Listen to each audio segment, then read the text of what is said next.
Hello friends, my self Anamika और आप सभी का स्वागत है फार्मेसी इंडिया में। तो आपका बहुत बहुत स्वागत है इस सीरीज़ में जो कि employee selection board MP pharmacist model paper की ये जो सीरीज़ चली है उसमें हम देखेंगे कुछ क्वेश्चंस एमसीक्यूज़ के और प्रैक्टिस करेंगे इस सीरीज़ में। तो चलिए शुरू करते हैं। कौन कौन फर्स्ट टाइम है और जो भी लोग फर्स्ट टाइम है और अब तक उन लोगों ने फार्मेसी इंडिया की ऐप को डाउनलोड नहीं किया है तो डाउनलोड कर लीजिए, और अगर विजिट नहीं किया है अब तक pharmacyindia.co.in को तो विजिट करते रहें, क्योंकि यहाँ पर आपको लेटेस्ट अपडेट्स मिलती हैं, क्विज मिलते हैं, जॉब की अपडेट्स मिलती हैं, प्रीवियस ईयर के क्वेश्चन पेपर्स मिलते हैं, करंट अफेयर्स मिलते हैं, सब्जेक्टिव ब्लॉग्स मिलते हैं और कॉलेज की बहुत जो डिफरेंट कॉलेजेस हैं उनकी डिटेल्स मिलती हैं। If you interested in any admission related तो देखिए, आप विजिट करते रहें pharmacyindia.co.in को। और अगर अब तक व्हाट्सएप और टेलीग्राम चैनल को ज्वाइन नहीं किया है तो कर लीजिए, क्योंकि ये जो सेशन है, ये जो सीरीज चल रही है, इन सेशंस की जो पीडीएफ है आपको व्हाट्सएप और टेलीग्राम पर ही मिलेगी। किसी भी तरीके का एग्जाम रिलेटेड अपडेशन है, कोई जॉब रिलेटेड अपडेशन है, वो आपको टेलीग्राम व्हाट्सएप पर ही मिलता है। तो चलिए हम शुरू करते हैं इस सीरीज को क्वेश्चन नंबर फर्स्ट के साथ, और आप मेरे क्वेश्चन पढ़ने के बाद तुरंत के तुरंत आंसर गेस कर सकते हैं और अपने प्रैक्टिस को साथ के साथ देख सकते हैं कि आप कितने लेवल पे हैं, कि कितने क्वेश्चन आपके सही हुए हैं। तो चलिए क्वेश्चन हम शुरू करते हैं क्वेश्चन नंबर फर्स्ट से। तो चलिए बताएं, क्वेश्चन नंबर फर्स्ट है, levodopa is always given in combination with. जो लीवोडोपा है वो हमेशा कॉम्बिनेशन में दी जाती है, किसके साथ? ऑप्शन फर्स्ट है कार्बिडोपा, दूसरा ऑप्शन है बेंजट्रोपिन, तीसरा ऑप्शन है कार्बिडोपा एंड बेंजट्रोपिन, या फिर डी ऑप्शन है ऑल ऑफ द अबव। तो जल्दी से इसका आंसर गेस करिए और मुझे कमेंट सेक्शन में जरूर बताइएगा। तो मैं इसका आंसर बताती हूँ। तो इसका आंसर है लीवोडोपा के साथ हमेशा दिया जाता है कार्बिडोपा। तो क्वेश्चन नंबर फर्स्ट का ए ऑप्शन बिल्कुल सही है। लीवोडोपा और कार्बिडोपा को हमेशा कॉम्बिनेशन में दिया जाता है, ठीक है, क्योंकि ये जो लीवोडोपा है ये पेरिफेरल में अपना एक्शन प्रोड्यूस करती है, ठीक है, लेकिन ब्रेन तक पहुंचते पहुंचते इसका डिग्रेडेशन हो जाता है। लेकिन कार्बिडोपा पेरिफेरल डिग्रेड हो जाती है लेकिन ब्रेन में पहुंचती है। तो इसलिए जो लीवोडोपा और कार्बिडोपा है, दोनों ड्रग डोपामीन के इफेक्ट को प्रोड्यूस करना होता है, डोपामीन का इफेक्ट दिखाना होता है। इसलिए डोपामीन और कार्बिडोपा दोनों बॉडी में पेरिफेरल और ब्रेन में इनका एक्शन डोपामीन के लेवल को बढ़ाती है और एंटी पार्किंसन ड्रग एक तरीके से यूज की जाती है, ठीक है। चलिए नेक्स्ट देखते हैं।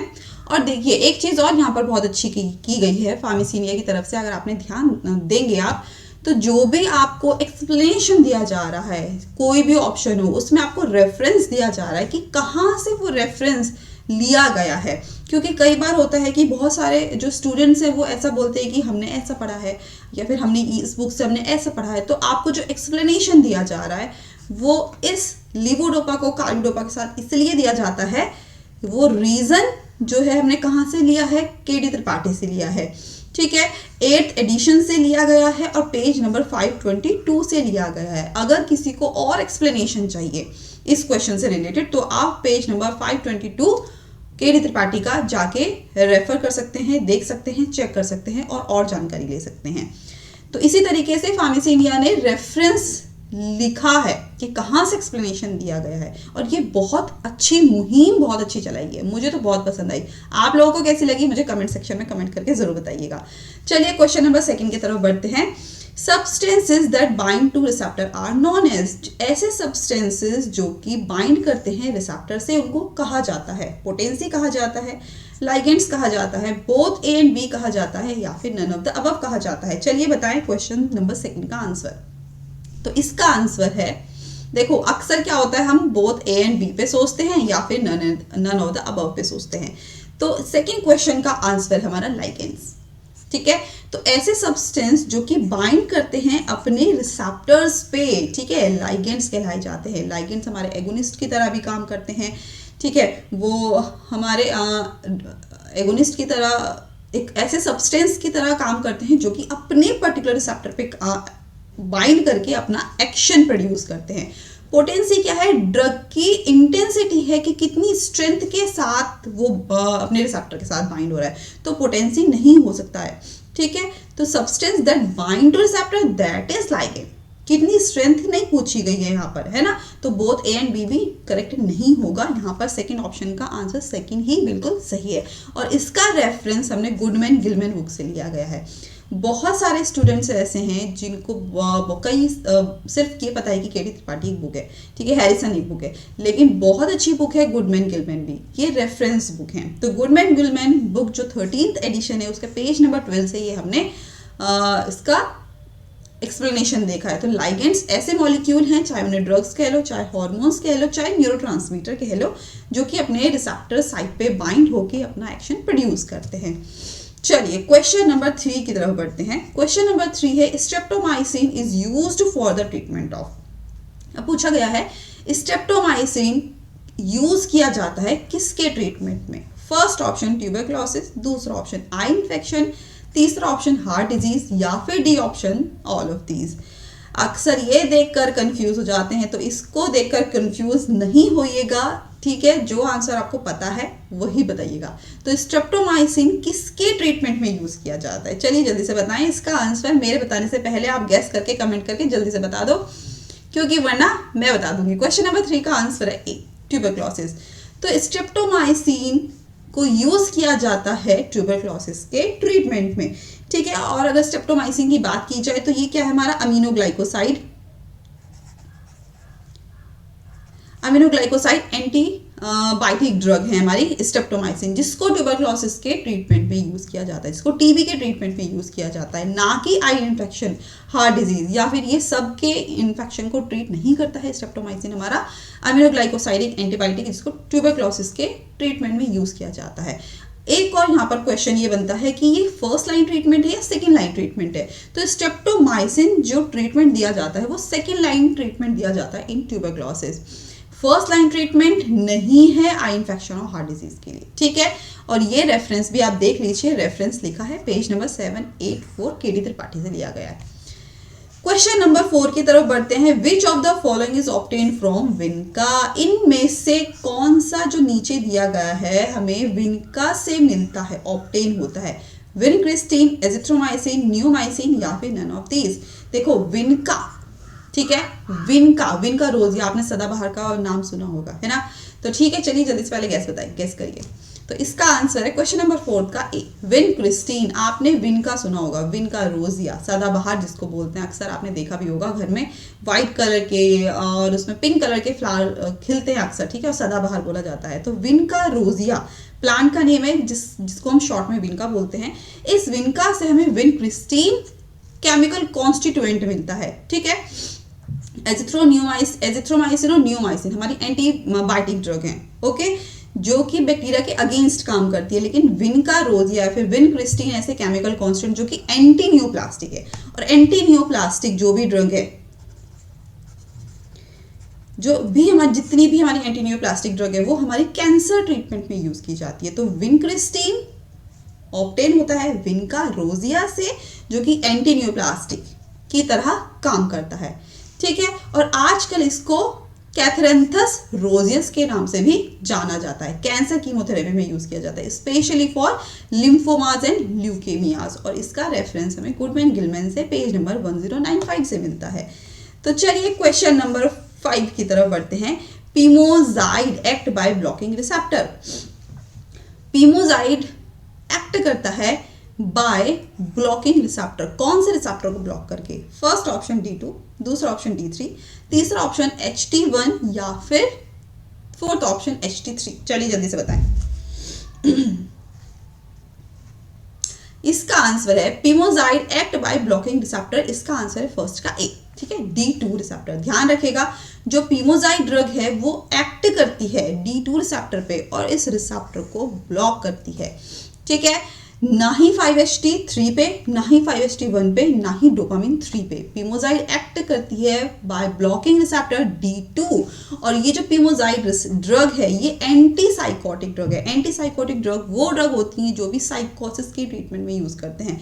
ब्रेन से रिलेटेड जो भी डिसऑर्डर्स हैं, जो भी डिजीज हैं, उन डिसऑर्डर्स को ट्रीट करती हैं एंटी साइकोटिक ड्रग्स, जिसमें हमारी ड्रग आती है पीमोजाइड। और ये प्राइमरीली ब्लॉक करती है किसको? ऑप्शन ए, D2 रिसेप्टर्स को, ठीक है।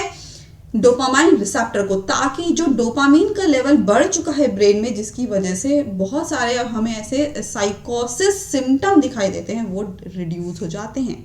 ठीक है, और इसका बहुत कम एक्शन दिखता है 5-HT1 और 5-HT3 रिसेप्टर्स पे। क्वेश्चन नंबर 6 की तरफ बढ़ते हैं। Which of the following drug is used in leukaemia? कौन सी ड्रग है जो नीचे दी गई है यूज की जाती है ल्यूकेमिया में? मैनिटॉल, क्लोरेम्ब्यूसिल, एसिटाजोलामाइड या फिर आयरन? अगर आपको यहाँ पर सब ऑप्शन के बारे में पता है तो यहाँ पे एकदम सटीक आंसर देंगे। देखो, मैनिटॉल यूज नहीं हो सकता, डायरेटिक। ठीक है, एसिटाजोलामाइड डायरेटिक। आयरन किस में दिया जाता है? एनीमिया में। तो बचा क्या? क्लोरेम्ब्यूसिल। तो इसका आंसर 6 का है हमारा क्लोरेम्ब्यूसिल, जिसको ल्यूकेमिया में यूज किया जाता है। ल्यूकेमिया वो कंडीशन है जब ब्लड कैंसर होता है। ठीक है, ल्यूकेमिया ब्लड कैंसर। और क्लोरेम्ब्यूसिल एंटी न्यूप्लास्टिक एजेंट में ही ड्रग आती है क्लोरेम्ब्यूसिल, जिसको ल्यूकेमिया में ब्लड कैंसर में यूज किया जाता है। ठीक है, और ये क्लोरेम्ब्यूसिल अगर इसके बारे में और थोड़ा सा जाने तो एल्काइलेटिंग एजेंट है, जिसको ल्यूकेमिया या फिर जो अदर ब्लड रिलेटेड जो भी कार्सिनोमा है उनमें यूज किया जाता है। मैनिटॉल हमारा ऑस्मोटिक डायरेटिक है। एसिटाजोलामाइड हमारा डायरेटिक है लेकिन कार्बोनिक एनहाइड्रेस को इनहिबिट करता है। वहीं आयरन एनीमिया में यूज किया जाता है, ना कि ल्यूकेमिया में। और ये बात पेज नंबर 832 पे हमें पता चलती है। Question number 7, which one of the following is a non selective COX inhibitor? कौन सा नीचे दिया गया एक नॉन सेलेक्टिव कॉक्स इनहिबिटर है? अगर क्लासिफिकेशन याद होगा तो याद हो जाए, यहाँ पे बिल्कुल सटीक आंसर देंगे। चलिए जल्दी से गैस करके बताएं कि इनमें से कौन एक ऐसा है जो कि नॉन सेलेक्टिव कॉक्स इनहिबिटर है? आइबुप्रोफेन, निमेसुलाइड, सेलिकॉक्सिब या फिर नन ऑफ दीज? तो क्वेश्चन नंबर 7 का आंसर है, बताओ बताओ बताओ, आइबुप्रोफेन। बिल्कुल सही। अगर आपने कमेंट करके जल्दी से इसका आंसर सही नहीं बताया तो क्या फायदा, ये तो एकदम जैसे बहुत प्यारा क्वेश्चन है। तो non selective COX inhibitor that is ibuprofen, not a nimesulide, not celecoxib और नन ऑफ दीज तो है ही नहीं। ठीक है, जो निमेसुलाइड है वो कॉक्स2 को इनहिबिट करता है। सेलिकॉक्सिब जो है वो सेलेक्टिव कॉक्स2 इनहिबिटर है, मतलब कॉक्स2 में भी जो सेलेक्टिव कॉक्स2 है उनको इनहिबिट करता है। नॉन सेलेक्टिव हमारा क्या है? आइबुप्रोफेन। और नन ऑफ दीज का कोई मतलब नहीं है यहाँ पर, जो कि इन्फ्लेमेशन को रिड्यूस करते हैं। क्वेश्चन नंबर 8 की तरफ बढ़ते हैं। Identify the ultra short acting barbiturates. Next classification में से क्वेश्चन है, अल्ट्रा शॉर्ट एक्टिंग बार्बिट्यूरेट के बारे में पूछा है। बार्बिट्यूरेट तो सारे ही हैं, है ना, लेकिन अल्ट्रा शॉर्ट एक्टिंग फिनोबार्बिटोन है, साइक्लोबार्बिटोन है, हेक्साबार्बिटोन है या फिर थायोपेंटोन है? चलिए बताएं क्वेश्चन नंबर 8 का आंसर। इसका आंसर है डी, थायोपेंटोन। इसका आंसर है थायोपेंटोन। थायोपेंटोन हमारी अल्ट्रा शॉर्ट एक्टिंग बार्बिट्यूरेट्स हैं। और ये ड्रग हमारी क्या है, जो हमारी बार्बिट्यूरेट्स ड्रग हैं, ये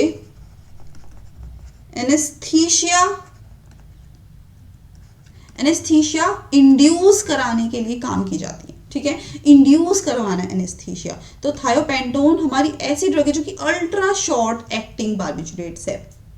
फिर ना ही फिनोबार्बिटोन है, ना ही साइक्लोबार्बिटोन है, ना ही हेक्सोबार्बिटोन है, क्योंकि हेक्सोबार्बिटोन हमारी शॉर्ट एक्टिंग तो है लेकिन अल्ट्रा शॉर्ट एक्टिंग नहीं है। साइक्लोबार्बिटोन हमारी बार्बिट्यूरेट तो है लेकिन अल्ट्रा शॉर्ट एक्टिंग बार्बिट्यूरेट नहीं है। ठीक है, तो चलिए हम आगे बढ़ते हैं। ये अगर आप ESB की तैयारी कर ही रहे हैं, एम्प्लॉय सिलेक्शन बोर्ड फार्मासिस्ट की तैयारी कर रहे हैं मध्य प्रदेश से, तो फिर आपके लिए जो सिलेबस है उसके थ्रू MCQs की बुक तैयार की गई है फार्मेसी इंडिया की तरफ से। आप इन ऑब्जेक्टिव बुक है, तो आप इस ऑब्जेक्टिव बुक में जो 10 सब्जेक्ट्स हैं वो सब इंक्लूड हैं और आप अपनी तैयारी को बेहतरीन कर सकते हैं अगर आप इस बुक के साथ जाते हैं। अपनी प्रैक्टिस प्लस ये बुक आपको बेड़ा पार कर देगी। दूसरा, प्रीवियस ईयर के क्वेश्चन पेपर के बेस पर MCQs बनाए गए हैं। MCQs की बुक है मिशन फार्मासिस्ट, तो आप इस बुक को भी मंगा सकते हैं। दोनों बुक हमारी अवेलेबल है फ्लिपकार्ट पे, तो मंगा लीजिए जल्दी से, जिसमें आपको बहुत सारे MCQs मिल रहे हैं। और हम चलते हैं नेक्स्ट क्वेश्चन की तरफ, जो कि है 9th question. Hypsarrhythmia is a type of, जो हिप्स अरीथमिया है वो टाइप है किसका? फर्स्ट कार्डियक डिसऑर्डर, दूसरा ब्रेन डिसऑर्डर, तीसरा किडनी डिसऑर्डर या फिर फोर्थ लंग डिसऑर्डर। और इसका आंसर आप हो भी सकता है सही दें, हो भी सकता है गलत दें, क्योंकि अरिथमिया तो आपको पता है कहाँ पे होता है, लेकिन हिप्स अरिथमिया की बात हो रही है। तो चलिए देखते हैं किस किस का क्वेश्चन यहाँ पर गलत होता है। Hypsarrhythmia is a type of be brain disorder. ठीक है, ध्यान रखिए, अरिथमिया भले ही हमें कार्डिक डिसऑर्डर है, लेकिन जो हिप्स अरिथमिया है वो ब्रेन डिसऑर्डर है, जो कि हमारी जो इलेक्ट्रोएन्सेफेलोग्राफी होती है, ठीक है, जिसको हम ईईजी बोलते हैं। देखो, जो छोटे बच्चे होते हैं ना, इन्फेंट्स जो होते हैं, ठीक है, उनकी जब ईईजी कराई जाती है तो उनके ब्रेन की जब न्यूरोनल एक्टिविटी देखी जाती है तो वो डिस्टर्ब रहती है, और वही ब्रेन डिसऑर्डर को बोला जाता है हिप्स अरिथमिया इन इन्फेंट्स, इन्फेंटाइल या फिर जो बच्चों, छोटे बच्चों में देखा जाता है। ठीक है, ये हमारा क्या, हिप्स अरिथमिया हमारा ईईजी पैटर्न जो है हमारा डिस्टर्ब हो जाता है, जिसको हम क्या बोलते हैं, वेस्ट सिंड्रोम भी बोलते हैं। इलेक्ट्रिकल एक्टिविटी जो होती है वो डिसऑर्गेनाइज्ड हो जाती है। ठीक है, और ये बात हमें पता चलती है Harrison principle of internal medicine book से, पेज नंबर 2983 से, एडिशन 20th एडिशन। चलिए क्वेश्चन नंबर 10 की तरफ बढ़ते हैं। Which one of the following drug is used to treat grand mal epilepsy? इनमें से जो नीचे दिया गया, इनमें से कौन सा एक ऐसा ड्रग है जिसको ग्रैंड मैल एपिलेप्सी में यूज किया जाता है?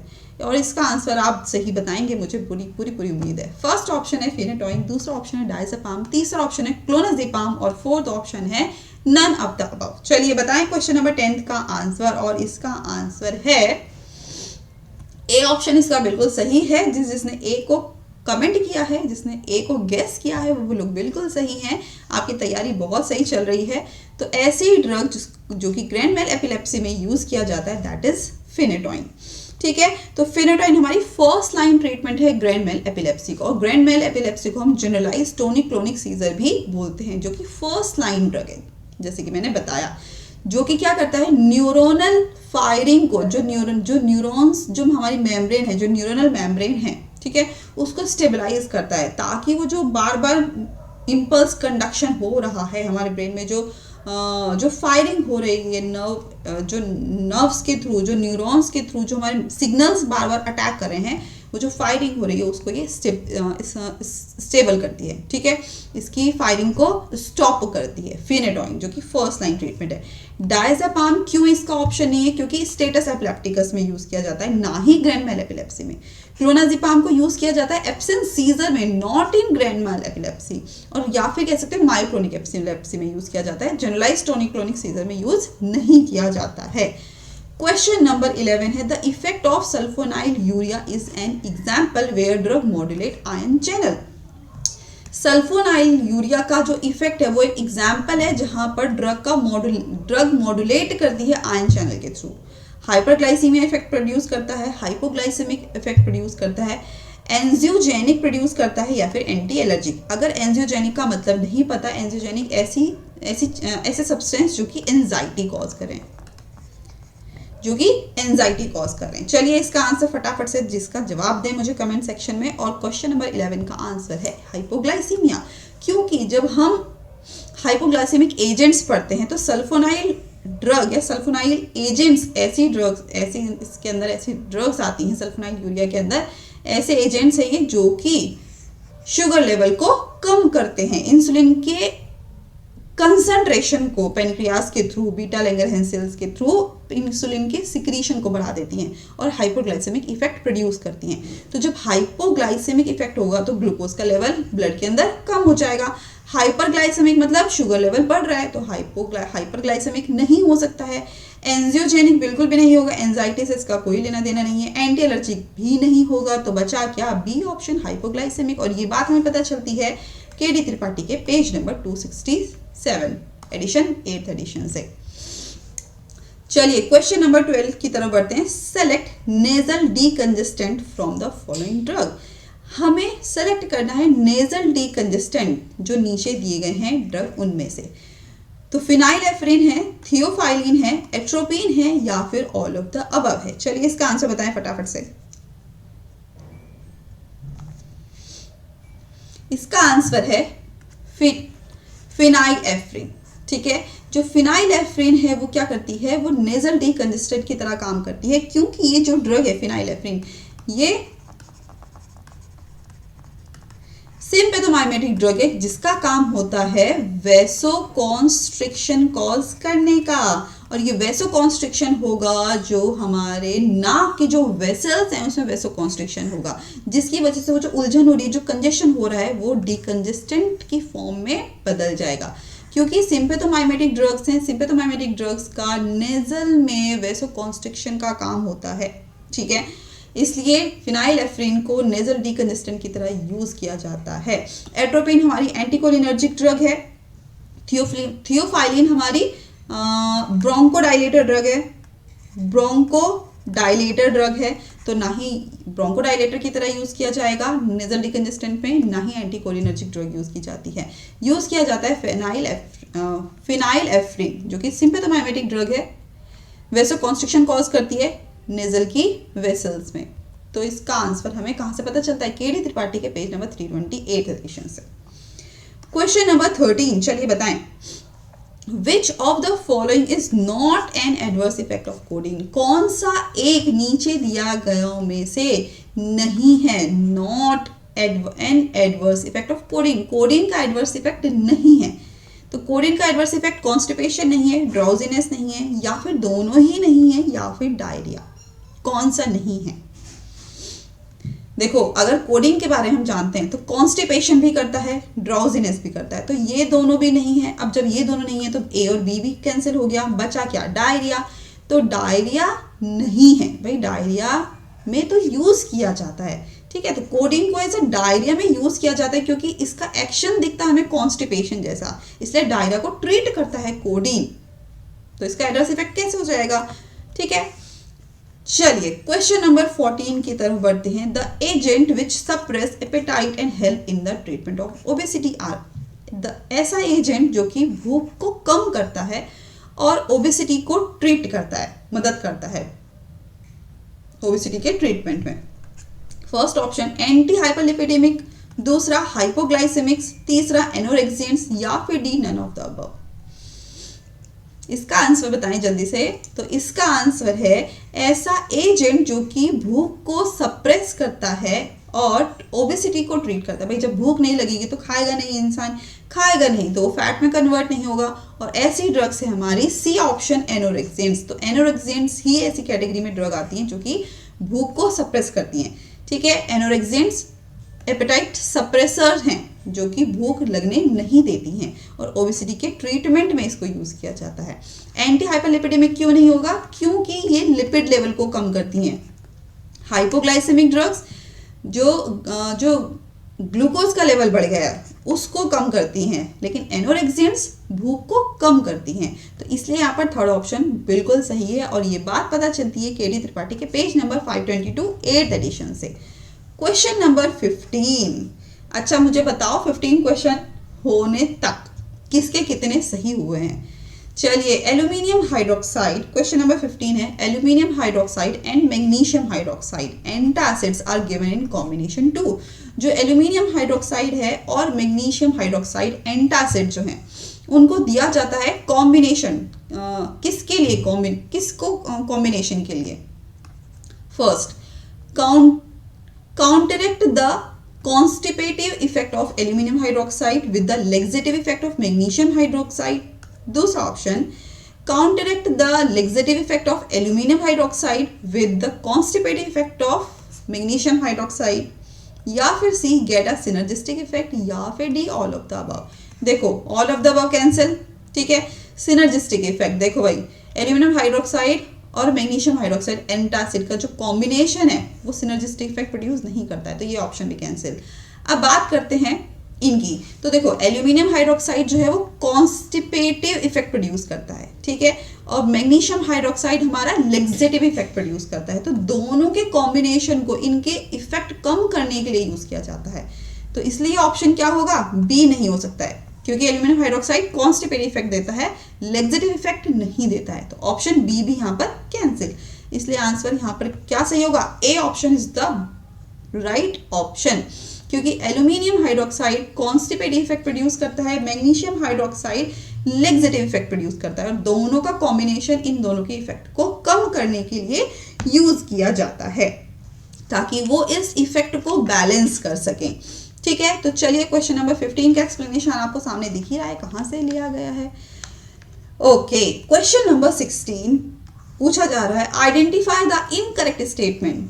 ध्यान से देखिए क्या पूछा गया है, आइडेंटिफाई करना है इनकरेक्ट जो कि सही नहीं है ऐसा स्टेटमेंट कि adrenaline added to local anaesthetics. जो एड्रेनालिन है उसको लोकल एनेस्थेटिक के साथ ऐड किया जाता है, किसके लिए, और इनकरेक्ट पूछा है जो सही नहीं है। पहला option prolong the duration of action of local anaesthetic, दूसरा option reduce systemic toxicity of local anaesthetics, तीसरा reduce the systemic absorption of local anaesthetic, या फिर D enhance bioavailability of local anaesthetic. चलिए इसका आंसर तो मुझे बिल्कुल सही चाहिए आपकी तरफ से। कमेंट सेक्शन में कमेंट करके मुझे जरूर बताइएगा कितने आंसर सही हुए हैं लास्ट में। तो इसका आंसर देखो कैसे समझा जाएगा। इनकरेक्ट स्टेटमेंट पूछा गया है तो एड्रेनालिन को लोकल एनेस्थेटिक के साथ ऐड किया जाता है। पहला तो यही रीजन है क्योंकि जो अगर एड्रेनालिन को लोकल एनेस्थेटिक के साथ ऐड करते हैं तो इसका जो एक्शन आता है लोकल एनेस्थेटिक का वो प्रोलॉन्ग हो जाता है। तो फर्स्ट ऑप्शन तो बिल्कुल करेक्ट है, इनकरेक्ट नहीं है, तो ये ऑप्शन तो नहीं होगा। ठीक है, दूसरा ऑप्शन पूछा गया है, दूसरा ऑप्शन दिया गया है reduce systemic toxicity of local anaesthetic. ये बात भी बिल्कुल सही है, एड्रेनालिन को लोकल एनेस्थेटिक के साथ इसलिए ऐड किया जाता है क्योंकि सिस्टमिक टॉक्सिसिटी को रिड्यूस करता है, क्योंकि इसका लोकल एक्शन होता है। ठीक है, तीसरा ऑप्शन है reduce the systemic absorption of local anaesthetic, तो सिस्टमिक एब्जॉर्प्शन को भी इनहिबिट करता है एड्रेनालिन। ये बात भी यहाँ पर बिल्कुल सही है, तो इसलिए ये ऑप्शन भी करेक्ट, ये ऑप्शन और ये ऑप्शन भी करेक्ट। अब जब तीन ऑप्शन करेक्ट हो गए, ठीक है, तो फोर्थ ऑप्शन है enhance bioavailability of local anaesthetic. बायोएबिलिटी का मतलब है ब्लड में पहुंचना। ठीक है, लेकिन एड्रेनालिन का जो एक्शन हमें देखा जाता है वो तो लोकल एक्शन पे देखा जाता है क्योंकि रिड्यूस कर रहा है सिस्टमिक एब्जॉर्प्शन को, ब्लड के अंदर इसका एब्जॉर्प्शन रुक रहा है, तो हमें इसका एक्शन कहाँ दिख रहा है, लोकल एरिया पे। ठीक है, लोकलाइज एरिया पे। तो बायोएबिलिटी यहाँ पर बढ़ेगी कैसे, यहाँ पे तो रिड्यूस होनी चाहिए, इसलिए ऑप्शन क्या है, ये गलत है। लेकिन इस क्वेश्चन के हिसाब से पूछा गया है इनकरेक्ट कौन सा है, that is D, enhance bioavailability of local anaesthetic. तो एड्रेनालिन लोकल एनेस्थेटिक के साथ ऐड किया जाता है क्योंकि ये रिड्यूस करता है बायोएबिलिटी को, ना कि बढ़ा देता है, इसलिए option D is right option for this 16th question. Okay, बात समझ में आ गई। चलिए ओके, क्वेश्चन नंबर 17 है that has been implicated in the aetiology of Reye's syndrome. इन जो डैश ये जो नीचे दिए गए हैं इनमें से एक जो है वो इम्प्लीकेटेड किया जाता है रेस सिंड्रोम की इटियोलॉजी में। ठीक है, जो कि होता है छोटे बच्चों में और जो नवजात शिशु हैं, क्योंकि फेब्राइल वायरल इन्फेक्शन को रिकवर किया जा रहा है। तो फेब्राइल वायरल इन्फेक्शन कुछ नहीं है, सिंपल वायरल इन्फेक्शन है। बहुत लंबे टाइम तक जब वायरल इन्फेक्शन चलता है और बहुत सारे सिम्टम्स दिखाई देते हैं तो उसे ही हम फेब्राइल वायरल इन्फेक्शन बोलते हैं। ठीक है, तो फेब्राइल वायरल इन्फेक्शन अगर होता है छोटे बच्चों में और उसको ट्रीट किया जाता है, उसकी वजह से जो रेस सिंड्रोम है वो इम्प्लीकेटेड हो जाता है। किसकी वजह से, निमेसुलाइड, आइबुप्रोफेन, नेप्रोक्सेन या फिर एस्पिरिन। चलिए बताएं जल्दी से। क्वेश्चन नंबर 17 का आंसर जी बताएं। इसका आंसर जो हमें पता है वो इसका आंसर है डी, एस्पिरिन। क्योंकि एस्पिरिन का हम देखते हैं कि वो रेस सिंड्रोम कॉज करता है। भले वो वायरल इन्फेक्शन को ट्रीट कर रहा है लेकिन तो भी वो रेस सिंड्रोम जैसी कंडीशन पैदा कर रहा है। रेस सिंड्रोम का मतलब है कि ब्रेन में और लीवर के अंदर हमें क्या दिख रही है, स्वेलिंग दिख रही है। ठीक है, तो स्वेलिंग हो जाती है, लीवर फेलियर हो जाता, अक्सर देखा जाता है। और ये किसकी वजह से हो रहा है, एस्पिरिन की वजह से, क्योंकि एस्पिरिन रेस सिंड्रोम कॉज करती है due to the recovery of febrile viral infection in infants and children. Clear है? Okay, question number 18, which one of the following sympathomimetic drug belong to directly acting amine. Classification याद है तो इसका question का answer जरूर मिलेगा। तो नीचे दिए गए उनमें से एक ऐसे सिंपैथोमाइमेटिक ड्रग बतानी है जो कि डायरेक्ट एक्टिंग अमीन, जो कि अमीन्स को डायरेक्ट एक्ट करती है, ऐसा बिलोंग करती है, उस डायरेक्टली एक्टिंग अमीन्स को बिलोंग करती है। नॉरएड्रेनालिन, एम्फेटामिन, एफेड्रीन या फिर none of these. Question number 18 का आंसर जल्दी से बताएं। और इसका आंसर है ए, नॉरएड्रेनालिन। ठीक है, तो नॉरएड्रेनालिन एक ऐसी सिम्पैथोमाइमेटिक ड्रग है जो कि डायरेक्ट एक्ट करती है अमीन कैटेगरी को। ठीक है, तो directly acting amines like noradrenaline stimulate करता है एड्रेनर्जिक रिसेप्टर्स को directly without involving the release of endogenous store, बिना किसी एंडोजीनियस सब्सटेंस को टारगेट किए हुए डायरेक्ट जो हमारे अमीन्स हैं उसको ट्रिगर करता है। ठीक है, एम्फेटामिन और एफेड्रीन ये भी हमारी सिम्पैथोमाइमेटिक कैटेगरी को ही बिलोंग करती है, लेकिन ये मिक्स्ड एक्टिंग है। और वहां पर क्या पूछा गया है? Direct acting. ठीक है, इसलिए इसका आंसर हमारा क्या जाता है? ए जाता है। Question number 19, which one is a positive symptom of schizophrenia? Positive symptom क्या है सिजोफ्रेनिया का? सिजोफ्रेनिया का मतलब होता है डर लगना। ठीक है, घबराहट होनी, चीजें दिखाई देनी जो कि है नहीं। तो इसका आंसर आप सही बताएंगे। चलिए, hallucination in the form of voices, दूसरा इरिटेबल बाउल सिंड्रोम, तीसरा फ्लैटनिंग ऑफ इमोशनल रिस्पॉन्सेज या फिर डी ऑल ऑफ दीज।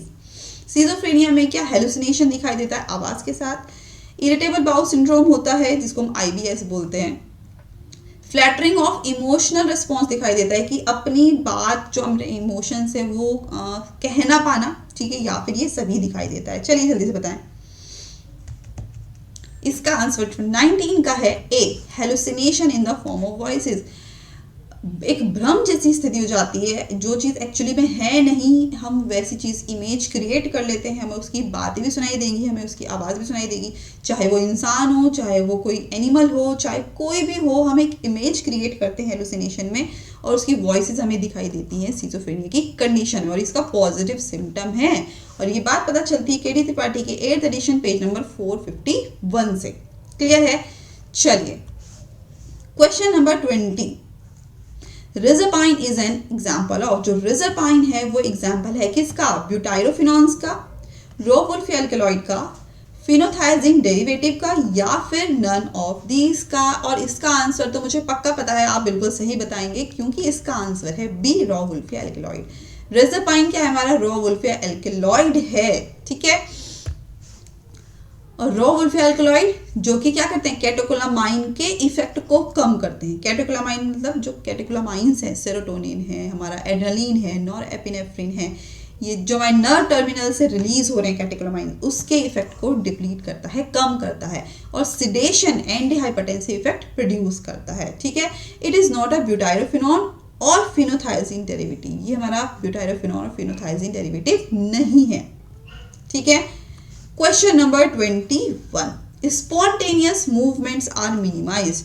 एकदम से जो मूवमेंट है, ठीक है, वो एकदम जो मूवमेंट है वो कम हो जा रहे हैं, बट स्लर्ड स्पीच जो स्पीच है, जो लड़खड़ाती हुई जो स्पीच है, अटेक्सिया है, एकदम से कहीं स्थिर हो जाना, और मोटर इनकोऑर्डिनेशन, जो चलने में जो दिक्कत होनी है, ये नहीं होता है। स्पॉन्टेनियस मूवमेंट्स तो कम हो रहे हैं, लेकिन घबराहट होना, स्लर्ड स्पीच होना, चलने फिरने जो मोटर इनकोऑर्डिनेशन है वो उसमें डिस्टर्बेंस ना होना, ये होता है स्क्लेरोसिस में, डाउन सिंड्रोम में, बोथ A एंड B में, या फिर न्यूरोलेप्टिक सिंड्रोम में।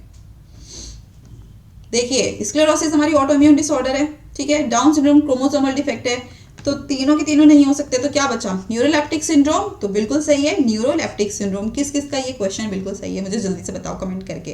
तो न्यूरोलेप्टिक सिंड्रोम एक ऐसा सिंड्रोम है जिसमें क्या हो, जो स्पॉन्टेनियस मूवमेंट्स हैं वो तो कम हो रहे हैं। ठीक है, एकाइनेसिया हो रहा है, ठीक है, रिजिडिटी हो रही है, एक जगह खड़े हैं तो खड़े हो रहे हैं, मूवमेंट सही से हो नहीं पा रहा है, लेकिन किसी भी तरीके का मोटर इनकोऑर्डिनेशन या फिर स्लर्ड स्पीच नहीं हो रही है, कि बोलने में कोई लड़खड़ाहट नहीं हो रही है।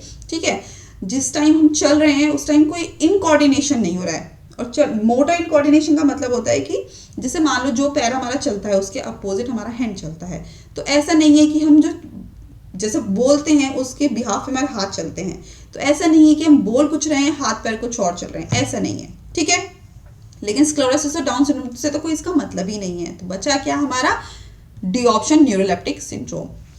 Question number 22, chlorpromazine and haloperidol are used in mania along with dash therapy. जो क्लोरप्रोमाजीन है और हेलोपेरिडोल है उसको यूज़ किया जाता है मैनिया के साथ अलॉन्ग विद डैश थेरेपी, और साथ में किसकी थेरेपी में, और साथ में किसकी थेरेपी के लिए, लिथियम यूज़ किया जाता है, calcium, sodium, none of these. चलिए बताएं 22 का आंसर। और 22 का आंसर है क्लोरप्रोमाजीन और हेलोपेरिडोल को यूज़ किया जाता है मैनिया डिसऑर्डर में अलॉन्ग विद किसके साथ, लिथियम के साथ। तो लिथियम क्योंकि हमारी मैनिया डिसऑर्डर में यूज़ की जाती है, मूड को स्टेबल करती है, मूड स्टेबलाइजिंग एजेंट है लिथियम। और क्लोरप्रोमाजीन हेलोपेरिडोल में मैनिया में क्या हो रहा है, कभी इंसान एकदम से खुश हो जा रहा है, कभी इंसान एकदम से दुखी हो जा रहा है, कभी खुशी कभी गम वाला हिसाब हो रहा है, मूड स्विंग्स हो रहे हैं, और लिथियम को यूज़ किया जाता है along with chlorpromazine and haloperidol due to treatment in mania disorder. Calcium और सोडियम का कॉन्टेक्स्ट इससे मिलता जुलता बिल्कुल भी नहीं है, तो यहाँ पर इसलिए ऑप्शन लिथियम बिल्कुल सही है। क्वेश्चन नंबर 23 पूछा गया है drug of choice for malaria in pregnancy. Drug of choice क्या है मलेरिया की प्रेगनेंसी में? क्लोरोक्विन है, आर्टेमिसिन है, हेलोफेंट्रीन है, या फिर नन ऑफ दीज। तो नन ऑफ दीज तो नहीं है। क्वेश्चन नंबर 23 का आंसर बताएं जल्दी से। तो इसका आंसर है A, chloroquine. Drug of choice pregnancy, देखो स्पेशल केस है प्रेगनेंसी। प्रेगनेंसी में क्या हो रहा है, जो फीटस है उसके अंदर बेबी ग्रो कर रहा है ना, तो किसी भी तरीके की टीरेटोजेनिसिटी, किसी भी तरीके की टीरेटोजेनिसिटी नहीं होती है क्लोरोक्विन से, ठीक है। आर्टेमिसिन, हेलोफेंट्रीन जो दोनों ड्रग हैं ये प्रेगनेंसी में यूज नहीं की जाती है क्योंकि ये फीटस को नुकसान करती है, टीरेटोजेनिसिटी कॉज कर सकती हैं। लेकिन क्लोरोक्विन ड्यूरिंग प्रेगनेंसी बिल्कुल सेफ है, इसलिए ड्रग ऑफ चॉइस मलेरिया अगर हुआ है प्रेग्नेंट वुमेन को तो क्लोरोक्विन को ड्रग ऑफ चॉइस के रूप में दिया जाता है क्योंकि वो किसी भी तरीके से प्रेग्नेंट वुमेन को हार्म नहीं करती है, फीटस को नुकसान नहीं करती है। और ये बात के डी त्रिपाठी पेज 864 में पता चलती है। Question number 24, amantadine is used in clinical setting as. जो एमेंटेडिन है उसको यूज किया जाता है क्लिनिकल सेटिंग में किस चीज के लिए? एंटी पार्किंसन ड्रग की तरह, एंटी इन्फ्लुएंजा ड्रग की तरह, both anti Parkinson anti influenza दोनों की तरह, या फिर नन ऑफ दीज। तो देखो एमेंटेडिन हमारा एंटी पार्किंसन ड्रग भी है, अगर हम देखते हैं क्लासिफिकेशन याद है, एंटी इन्फ्लुएंजा ड्रग भी है, तो इसलिए C option is the right. None of these का कोई मतलब नहीं है, ठीक है। तो एंटी पार्किंसन ड्रग डोपामीन के लेवल को बढ़ाती है एमेंटेडिन, और एंटी इन्फ्लुएंजा क्योंकि इन्फ्लुएंजा वायरस के अगेंस्ट ये काम करती है, इन्फ्लुएंजा वायरस की जो मोटिलिटी है उसको रिड्यूस करती है हमारी एमेंटेडिन। तो इसके दोनों एक्शन प्रोड्यूस करती है। और आज का सीरीज का लास्ट क्वेश्चन कमेंट करके जरूर बताना किसके कितने क्वेश्चन सही हैं। Generally, the 4 drug regimen used to treat tuberculosis includes, आमतौर पर जो 4 ड्रग रेजिमेन हैं उनको यूज किया जाता है ट्यूबरक्लोसिस में। कौन कौन सी? आइसोनियाजिड, इथैम्ब्यूटोल, रिफैम्पिन या फिर पायरासिनामाइड, ये चारों कॉम्बिनेशन। या फिर दूसरा आइसोनियाजिड, इथैम्ब्यूटोल, रिफैम्पिन, ओफ्लोक्सासिन। तीसरा ऑप्शन आइसोनियाजिड, इथैम्ब्यूटोल, रिफैम्पिन, एम्पिसिलिन। या फिर डी ऑप्शन आइसोनियाजिड, इथैम्ब्यूटोल, रिफैम्पिन या फिर सिप्रोफ्लॉक्सासिन। और इसका आंसर 25 का आप लोग बिल्कुल सही देंगे, मुझे ऐसी उम्मीद है। और 25 का आंसर है ए, आइसोनियाजिड, इथैम्ब्यूटोल, रिफैम्पिन और पायरासिनामाइड। ये 4 ड्रग रेजिमेन, ये 4 ड्रग रेजिमेन का ट्रीटमेंट जो होता है ट्यूबरक्लोसिस के ट्रीटमेंट में दिया जाता है। ये हम क्यों नहीं देंगे, बाकी ऑप्शन क्यों नहीं देंगे? क्योंकि बाकी ऑप्शन तब दिया जाता है जब फर्स्ट ट्रीटमेंट रेजिस्ट हो जाता है, रेजिस्टेंस कॉज हो जा रही है फर्स्ट ट्रीटमेंट से, देन हम अदर ऑप्शन की तरफ बढ़ते हैं। लेकिन जनरली 4 ड्रग रेजिमेन तो हमारी फर्स्ट ऑप्शन ही है, इसलिए इसका answer first option is the right answer, ठीक है। और ये बात पता चलती है केडी त्रिपाठी के 8th एडिशन पेज नंबर 787 से। तो यहाँ पर हमारे 25 क्वेश्चन कंप्लीट होते हैं आज के इस मॉडल पेपर की सीरीज में। तो मुझे कमेंट सेक्शन में ज़रूर कमेंट करके बताएं कितने आंसर आपके सही हुए हैं। और अगर फार्मेसी इंडिया की आपको डाउनलोड नहीं किया है, क्लासेस चल रही हैं, लाइव क्लासेस यहाँ पर रेगुलर चलती हैं और आप पढ़ना चाहते हैं फार्मेसी इंडिया के साथ रेगुलर, तो फार्मेसी इंडिया की ऐप को डाउनलोड ज़रूर कर लें। एमपी फार्मासिस्ट की तैयारी कर रहे हैं तो आपको एमसीक्यूज़ की ज़रूरत पड़ेगी ही पड़ेगी। एमसीक्यूज़ की बुक तैयार कर दी गई है फार्मेसी इंडिया वालों ने। तो फार्मेसी इंडिया ने फ्लिपकार्ट पे अवेलेबल है, एमसीक्यू बेस्ड सीरीज़ है स्पेशली एमपी फार्मासिस्ट के लिए। मिशन फार्मासिस्ट बुक भी अवेलेबल है जो कि एमसीक्यूज़ की बुक है और प्रीवियस ईयर के क्वेश्चन पेपर बेस्ड क्वेश्चंस है यहाँ पर। तो ये बहुत अच्छी हेल्प कर सकती है एमपी वालों के लिए। तो आप ध्यान रखिएगा, फ्लिपकार्ट पे आप मंगा सकते हैं, कैश ऑन डिलीवरी अवेलेबल है। अब तक अगर विजिट नहीं करते हैं pharmacyindia.co.in को तो कर लीजिए। रेगुलर किसी भी तरीके का अपडेशन है वो आपको इस वेबसाइट पर ही मिल जाता है। आज के सेशन की पीडीएफ चाहिए तो व्हाट्सएप टेलीग्राम को ज्वाइन ज़रूर कर लें। किसी भी तरीके का एमपी फार्मासिस्ट में किसी भी तरीके का अपडेशन है या कोई भी कॉम्पिटिटिव एग्जाम में कोई भी अपडेशन है तो आपको व्हाट्सएप टेलीग्राम पे सबसे पहले अपडेट किया जाता है। तो जाइए ज्वाइन कर लीजिए चैनल को। Thank you so much, take care. Next time और क्वेश्चन के साथ मिलते हैं, तब तक के लिए टेक रेस्ट, बाय बाय।